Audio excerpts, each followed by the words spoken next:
Hi, my name is Stacy McDonald and I'm with the Common Sense Mom, and I just wanted to talk to you a little bit about what essential oils are.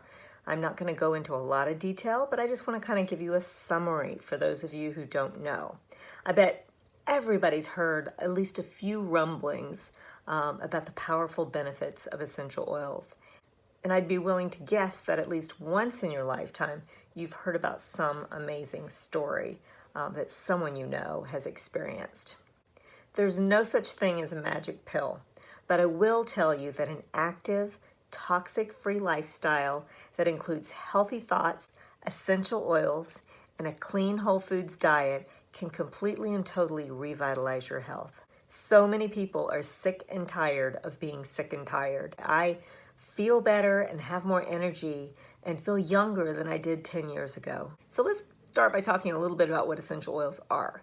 You may have heard essential oils referred to as maybe the lifeblood of the plant or nature's living energy, all those kinds of things. If you tear a piece of basil in half or a piece of mint or rosemary or whatever, that stuff that you get on your hands, that's the essential oils. And it can come from leaves, it can come from roots, it can come from the barks of trees, the sap, the dried resin from a tree, and then they steam distill that. But that's the essential oil. You know that stuff I was talking about that you get on your hands? That's the only thing you're going to find in a bottle of Young Living essential oils. Most companies can't say that because a lot of them will have traces of solvents and chemical extenders, sometimes even very harmful toxic synthetic fragrances that they've added to enhance it somehow and ruin the oil. And even if it is a pure oil, the efficacy matters. It's like some are actually distilled for the perfume industry or for cleaning products or whatever. And so they don't take a whole lot of care to make sure that the oils are going to be effective, that the constituents are protected. So maybe the temperature is too hot, or maybe they distill it for too short a time or too long a time, the pressure isn't right, whatever. And so you get something that smells good, but it doesn't work. Our oils are expertly distilled. Not only are the plants carefully grown and harvested and nourished and nurtured and everything else in the most kind of OCD attention to purity and quality, but again, it's about efficacy. It's not just about purity. And if you're curious about that, go to cdistilled.com and check it out because it's really fascinating, all of the care that goes into getting us our oils. So real quick, I'm going to tell you the difference between a fatty oil and an essential oil. A fatty oil is like your vegetable oils, like coconut oil, olive oil, avocado oil, sweet almond oil, all of those. The ones that are moisturizing and kind of greasy maybe sometimes. They sit on top of your skin because they have really big molecules, okay? And so essential oils have really small molecules and they completely penetrate the skin, can get into your bloodstream. That's how they work and that's how they help you. And so that's very different. They're not greasy. They do completely absorb and they're aromatic. They're volatile. I can open a bottle of peppermint and you're going to smell it across the room. Okay, that's because the molecules are leaping into the air. You're going to smell those. They're aromatic. Whereas a fatty oil isn't aromatic. I'm not going to open olive oil and you smell it across the room. It's just not going to happen. Your fatty oils make great carrier oils for your essential oils. They mix really well. Remember, oil and water don't mix, right? So you add essential oils to water and it kind of floats on the top. You add it to a fatty oil, shake it up, it disperses. It's great for diluting. It feels like maybe you got a spicy oil in your skin, it's really sensitive. Go ahead and add your fatty oil after the fact and it will help to dilute that. If you ever get essential oils in your eyes by accident, which I do not recommend, it doesn't feel good, it's not fun, flush it with milk or something fatty. If you don't have milk, use some vegetable oil or whatever. You could even use almond oil or sour cream or whatever, something that's got the fattiness to it to dilute that oil, and that'll take care of it right away. Never just flush it with water. You can flush it with water after you flushed it with milk, but don't do the water. It won't help. Sometimes it makes it worse. Different essential oils have different characteristics. Some oils are thinner and some are more viscous. They're thicker, more like honey. Your thin oils would be like your peppermint, lavender, lemon. They evaporate very quickly. More viscous oils like myrrh and patchouli and vetiver, which is one of my favorites. They're very thick, almost like honey. That's why they're often used in perfume, making a great fixative because they evaporate much slower, okay? they linger on the skin a lot longer. Also, a couple of tips for your more viscous oils because they're so thick. Like for instance, vetiver. I love vetiver for emotional help, and so we call it the Psycho Chick oil because it's just helped in some of those days when all your nerves are on the outside of your skin. And so when you're in one of those moods and you need the oil, and if you're trying to wait for that drop to come out, anticipation is making you wait, you're going to throw it across the room. So you don't want to do that. A better idea would be to pop off the little plastic orifice and put a roller bottle on there, a stainless steel roller bottle, and then you can apply it easily when you need it right away without having to worry about it.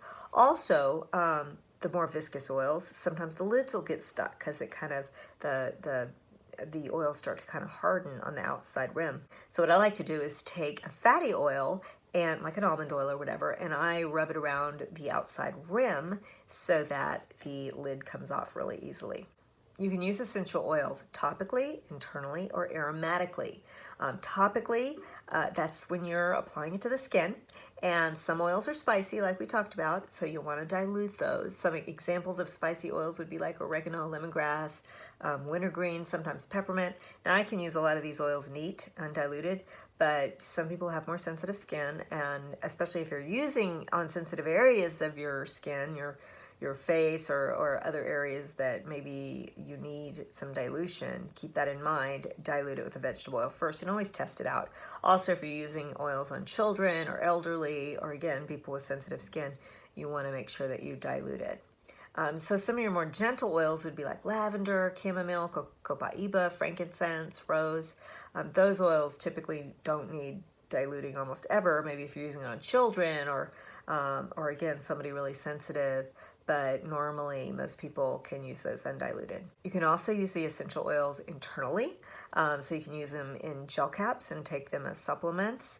You can even make suppositories. They make great lubricants, and so there's lots of different ways to use those as well. You can make your own with coconut oil, or I think some people use cocoa butter, shea butter, those kinds of things. You can put them in beverages. You can use them drop directly in your mouth. My husband just throws his head back and puts a few drops of peppermint in his mouth. It's like Altoids on steroids, without the sugar. It's really strong. You can use them in cooking. We have a whole Vitality line that are specifically the oils that you would want to use in cooking. There's lemon and cinnamon, peppermint and tangerine and lime, and just all kinds of oregano, basil, all kinds of really yummy oils. You can mix essential oils in honey, in salt, in sugar, in dips, in hummus, in salad dressings. I also like to make my own throat sprays, and it's some wonderful soothing throat sprays. Talk about a nice gift to give to somebody. It's in our toothpaste, it's in our mouthwash. You can use the Thieves. I use the Thieves toothpaste, but I put an extra drop of either Thieves or peppermint on my brush with my toothpaste every time I brush my teeth. Very clean mouth, very healthy for your teeth and gums. You can also use the oils aromatically, and a lot of people are very familiar with using it for aromatherapy. You can use it in our ultrasonic diffusers. You can just rub some in your hands and inhale it. That's using it aromatically. And it is beneficial because it goes straight into the limbic system and affects the brain that way, and can be very relaxing and help in a number of ways. You can use it in a spray bottle. You can make your own room spray and put that in all your bathrooms. Very economical way with then it's good for you and healthy instead of all the toxic air fresheners that people are using. Never throw all that junk away. It's so bad for you. There's diffuser jewelry now. You can, if you have the little beads, like I don't have one on right now, but the ones that have like the clay beads, you can put oils on the clay beads. It absorbs in there and lingers with you. There's clay necklaces. There's leather. You can wear the leather bracelets. And even the guys will, have some of the really cool ones, and you can add oils to that, and it works great.